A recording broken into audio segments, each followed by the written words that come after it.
Olá meninos, dando início à nossa aula de hoje. E hoje a gente vai falar de um dos conteúdos que são cobrados na prova objetiva do Enem, né? Como já havia falado para vocês, esse é o nosso intuito com essas aulas de interpretação textual, é a gente focar nas questões objetivas do Enem, nos conteúdos que mais são cobrados. E no outro vídeo que eu fiz falando sobre os conteúdos mais cobrados, eu falei sobre as variações linguísticas, e é exatamente isso que a gente vai ver agora. A gente vai dividir esse assunto de variações linguísticas em três aulas, tá bom? Então, a gente vai ver aí durante todo esse mês de junho sobre as variações linguísticas. Nessa primeira aula de hoje, a gente vai falar sobre o conteúdo de maneira bem geral, tá? Falar o que são as variações linguísticas, falar dos tipos de variação linguística, os fatores que interferem nessas variações, tá bom? No próximo vídeo, a gente vai falar um pouquinho sobre norma padrão, de como o Enem cobra a questão das variações linguísticas, focando na norma padrão, no uso da norma padrão. E, posteriormente, em um terceiro vídeo, nós vamos falar sobre a questão do léxico, tá? Criação de novas palavras, porque observando as questões do Enem, eu percebi que eles cobram essas questões de variações linguísticas dessas três formas, né? Falando da variação em si, os tipos de variações, eles cobram focando muito na questão da norma padrão e eles focam também na questão do léxico da língua portuguesa, tá bom? Então, o vídeo de hoje a gente vai fazer a visão geral das variações linguísticas, o que são, todos os detalhes, e nos próximos vídeos a gente foca nas outras coisas. Depois da aula de hoje, eu também vou disponibilizar já as questões, já selecionar as questões, já vou enviar o material para vocês, tá bom? Posteriormente, na próxima semana, eu acredito, eu enviarei o vídeo com o comentário das questões e a gente vai fazendo assim. Eu explico um pouquinho o conteúdo, passo as questões e envio o comentário das questões, tá bom? Então, a gente vai fazendo isso até o final do ano, a gente vai dar conta de todos os conteúdos que são cobrados na prova objetiva do Enem, ok? Então, vamos começar aqui, falar sobre essas variações linguísticas, né? Então, pra gente iniciar, eu selecionei essa imagem, né? E ela traz aí o mapa do Brasil e traz várias pessoas, tá? Com características diferentes, cores diferentes. E aí, nós temos aí do ladinho, né? Dizendo todas as línguas do Brasil. Na verdade, a língua portuguesa, ela é uma só, né? Ela é uma só, mas ela sofre essas variações. Gente, o nosso Brasil é um país enorme, é um país de dimensões continentais. Nós temos essas variações devido a vários fatores, né? O nosso processo de colonização, vieram os portugueses, depois vieram os africanos, os índios que são os verdadeiros donos, né, da terra. Então a gente tem uma mistura de linguagens, uma mistura de línguas. Depois vieram outros povos também, né, e passaram a viver aqui, alemães, espanhóis, enfim, italianos, já mais no início do século XX. Então, gente, imagina que toda essa dimensão continental que é o Brasil, com toda essa mistura de culturas de outros povos, né? Então, não teria como nós, né, termos uma língua que fosse uniforme nas mais diversas regiões. E é exatamente isso que a língua portuguesa é. Não tem essa uniformidade, né? Na verdade, assim, a língua portuguesa, ela tem essa diversidade enorme, mas nós temos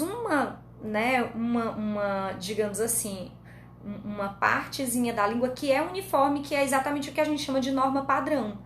Tá? Então, não é que são várias línguas, mas são variadas formas e nós temos uma forma que é chamada de norma padrão.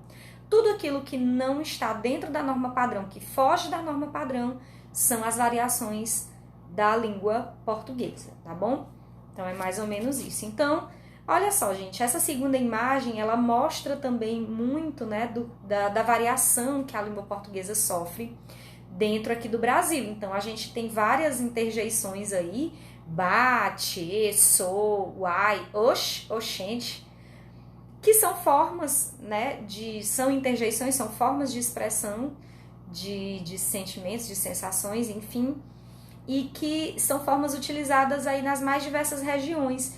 Imaginem que nós temos uma língua que nós utilizamos aqui no Piauí, você vai bem que no Ceará eles já usam outros termos, outras expressões, você vai bem que no Maranhão, que é do lado, também eles usam outros termos, outras expressões. Eu lembro que eu tenho uma amiga, ela fazia mestrado comigo, e às vezes ela falava assim algumas palavras, né, falava algumas expressões que eu dizia assim, não, mulher, traduz, né? Então assim, é porque é bem aqui do ladinho, né, o nosso estado vizinho aqui, Maranhão, mas a linguagem é um pouquinho diferente. Então isso são as variações linguísticas, tá?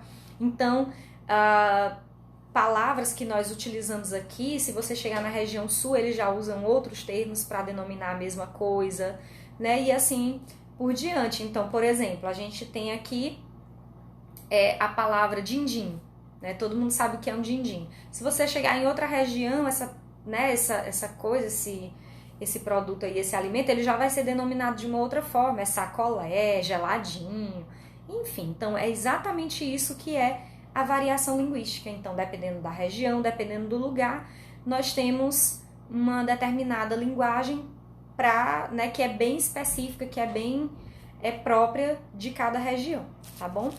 Então, as variações linguísticas reúnem as variantes da língua que foram criadas pelos homens e são reinventadas a cada dia, porque a linguagem ela não é estática, a linguagem ela vai mudando, ela vai se modificando, ela vai se reinventando, ela vai criando, né, novas palavras com o passar do tempo, tá? Então, hoje a gente tem palavras, e também com o advento da tecnologia, né, novas palavras vão surgindo pelo advento das novas tecnologias. Então, a língua vai variando muito com todas essas invenções. Dessas reinvenções surgem as variações que envolvem em diversos aspectos históricos, sociais, culturais, geográficos, entre outros. No Brasil, é possível encontrar muitas variações linguísticas, por exemplo, na linguagem regional, que é a linguagem de região para região. Por exemplo, nas falas do Chico Bento, que é um personagem muito conhecido aí da Turma da Mônica, né, e do seu primo Zé Lelé, notamos o regionalismo. Então, a gente conhece aí um pouquinho de como é a fala do Chico Bento, sabe que o Chico Bento ele fala fugindo da norma padrão, então ele não segue as normas gramaticais na sua fala, tá? E aí ele diz mais ou menos assim, ó, o Zé Lelé que diz, né? Eu é que não posso nem pensar nisso, quem me dera. E aí ele diz, eu vou ter que estudar muito, até me formar numa universidade. Daí vou arrumar um trabalho que ajude as pessoas a viver melhor. Então percebam que essa fala dele é uma fala bem regional, é uma fala bem típica, né, do sertanejo, tá bom? E ela representa exatamente essa variedade, essas variações linguísticas que nós temos no Brasil.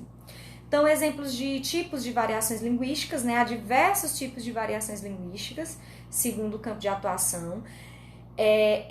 Esses tipos de variações, eles acontecem devido a alguns fatores, tá? Que a gente vai ver agora, como, por exemplo, a variação geográfica, que é a variação de região para região, de lugar para lugar. Ela é chamada também de variação diatópica. É bom que vocês anotem isso, porque a gente não sabe se o Enem ele pode cobrar esses termos ou não, tá? Mas é bom que vocês façam, e eu vou pedir como atividade também que vocês façam um resumo pequenininho sobre esse conteúdo, tá? Então, ela está relacionada com o local em que é desenvolvida, tal como as variações entre o português do Brasil e o português de Portugal, chamadas de regionalismo. Também ainda tem isso, né, gente? Porque, assim, português ele não é falado só no Brasil. É no Brasil e em mais 8 países, mais ou menos, que fala também a língua portuguesa. Então, se nem aqui dentro, né, do nosso próprio país a língua ela é uniforme, imagine de país para país. Houve a questão do novo acordo ortográfico, né? Os acordos ortográficos eles são feitos para uniformizar a língua, mas essa língua ela não tem como ser uniformizada de maneira total, porque o que se uniformiza? A norma padrão. E essa norma padrão, ela vale para cá, para o Brasil, ela vale para Portugal, ela vale para todos os países de língua portuguesa. Mas não tem como haver essa uniformização no geral, né? 100% não tem como haver, tá? Então aqui, por exemplo, né, exemplos desse regionalismo, dessa variação geográfica. No português do Brasil, a gente tem aí celular, em Portugal, telemóvel. No Brasil, a gente tem ônibus, em Portugal, a gente tem autocarro. No Brasil, a gente tem trem, em Portugal, a gente tem comboio. Isso também muda, novamente, né, falando aqui dentro do nosso próprio país, tá? Aí nós temos a variação histórica ou diacrônica, tá? Cronos, né, tem a ver com tempo, então que tem a ver com história, tá? Então ela ocorre com o desenvolvimento da história, tal como o português medieval e o atual. Eu costumo sempre falar, né, quando a gente vai falar dessa variação histórica, se a gente pegar alguns termos falados pelos nossos avós, bisavós, né, eles falavam termos, palavras que pra gente hoje, a gente às vezes nem reconhece, tá? Então isso é a variação histórica. As palavras, elas vão mudando também. Vamos analisar aqui a palavra você, né, que surgiu de vossa mercê, vassum ser, né?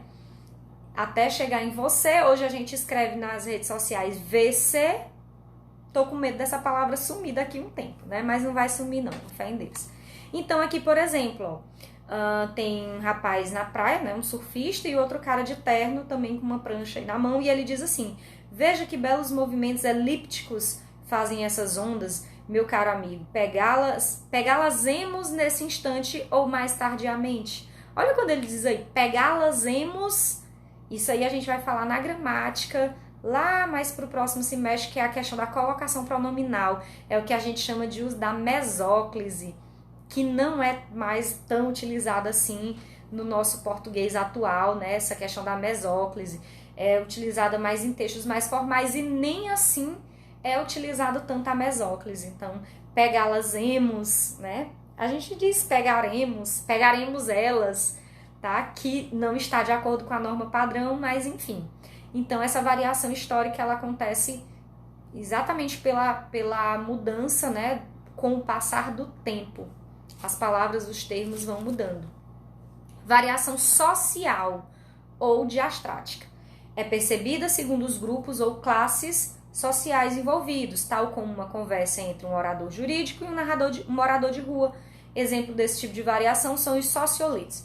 Gente, essa variação social, ela acontece, né, de acordo com o grupo social com o qual você convive. O que é meio assim discutível, né? Porque, na minha opinião, você pode não pertencer a um determinado grupo, mas você pode, enfim, né, ter uma linguagem que se adeque a esse grupo. Então, aqui eu não sei se eu vou conseguir ler, gente, porque a imagem tá pequenininha aqui no meu celular, mas deixa eu ver se eu consigo. Olha só, aí a gente tem uma conversa entre o médico e o paciente.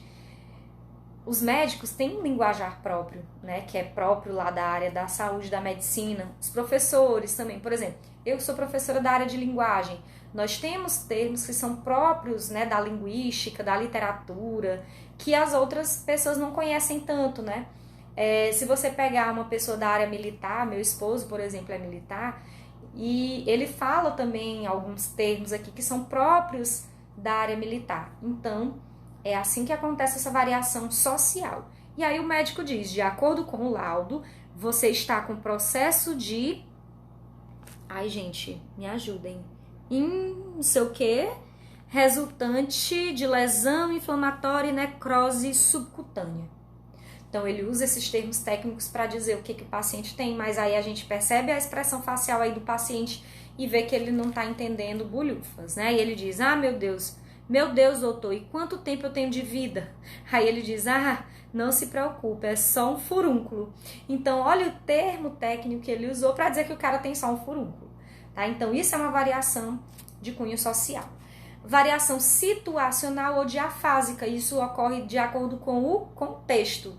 Então, por exemplo, se eu estou numa determinada situação comunicativa, eu vou usar determinadas expressões. Se eu estou em uma outra situação comunicativa, eu vou usar outras expressões. Eu costumo comparar a nossa linguagem com o nosso guarda-roupa.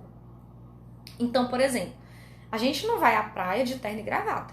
Normalmente, não é esse o traje típico para essa determinada situação.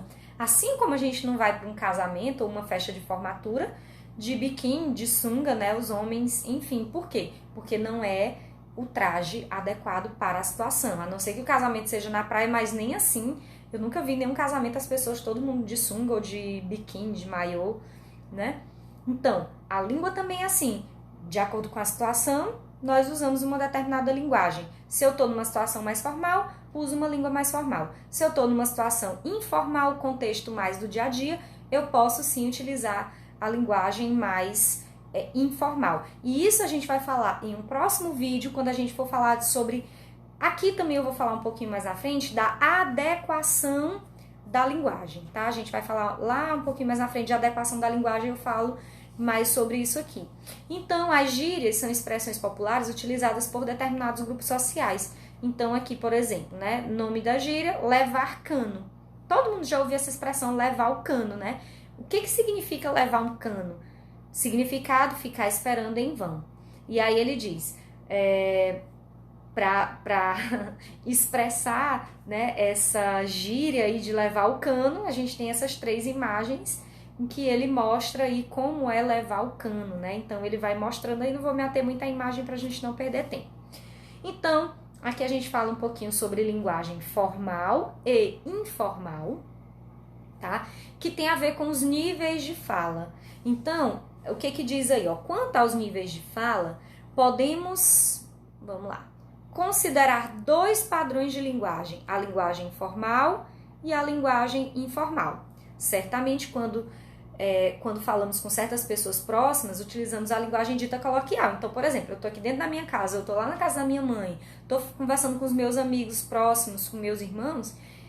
Eu sou professora de língua portuguesa, eu conheço um pouquinho a norma padrão. Mas será se eu estou o dia todo aqui dentro da minha casa utilizando a norma padrão? Obviamente que não, gente. Ninguém consegue fazer isso.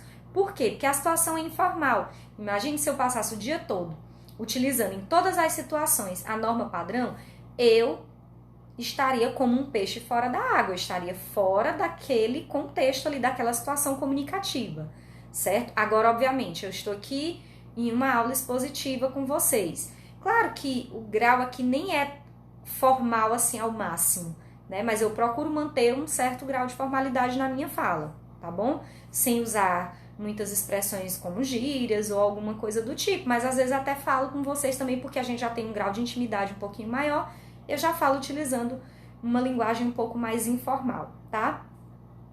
Então, no entanto, de acordo com o contexto no qual estamos inseridos, devemos seguir as regras e normas impostas pela gramática, seja quando elaboramos um texto em linguagem escrita ou organizamos nossa fala numa palestra, que seria aí a linguagem oral. E aí eu chamo a atenção aqui para a redação do Enem. Redação do Enem, uma situação escrita, tá? E formal. É por isso que a gente estuda a gramática, a gente estuda as normas, porque vocês têm que aprender essas normas para aplicar quando elas forem necessárias. Em ambos os casos, utilizaremos a linguagem formal, que está de acordo com as normas gramaticais. Observe que as variações linguísticas são expressões geralmente nos discursos orais e quando produzimos um texto escrito, seja em qual for o lugar do Brasil, né? Aí ficou cortado aqui. Enfim, e aqui a gente fala um pouco sobre a questão do preconceito linguístico. Deixa eu me voltar aqui para o lugar. Tá? E o que é esse preconceito linguístico? Ele está intimamente relacionado com as variações linguísticas, uma vez que ele surge para julgar as manifestações linguísticas ditas superiores.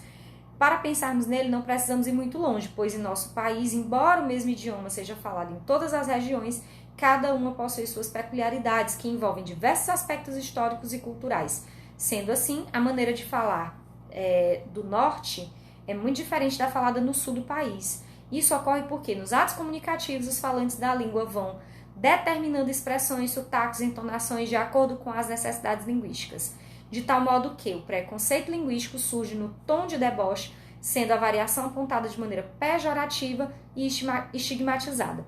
Quem comete esse tipo de preconceito geralmente tem a ideia de que a sua maneira de falar é correta e ainda superior à outra. Entretanto, devemos salientar que todas as variações são aceitas e nenhuma delas é superior ou considerada mais correta. Por isso que eu falei para vocês a questão da adequação. Então, não é que haja uma linguagem certa e uma linguagem errada. E às vezes até a gente costuma dizer, fulano fala errado, né? Na verdade, o fulano não fala errado, porque não existe o certo e o errado em relação à linguagem. Ele pode falar de maneira inadequada em relação à norma padrão. E a gente não deve ter esse preconceito linguístico. E olha, gente, anotem isso. É um tipo de questão que o Enem cobra muito, falando sobre a questão do preconceito linguístico, da adequação da linguagem, certo? Então, eu tenho que usar todo o tempo a norma padrão? Não, eu vou usar a norma padrão quando for uma situação que exija a norma padrão. Se não for uma situação que exija, eu posso utilizar muito bem as variedades mais coloquiais da língua, tá bom? Então a gente fica por aqui no vídeo de hoje. Nos próximos eu vou falar novamente, continuar falando sobre variação linguística, né? Mostrando para vocês outros aspectos, tá bom? Vai ficar uma atividade aí, uma lista de questões, com questões selecionadas sobre variações linguísticas. Vou enviar para vocês responderem, depois envio os comentários, tá bom? Beijo, obrigada pela atenção, bom estudo!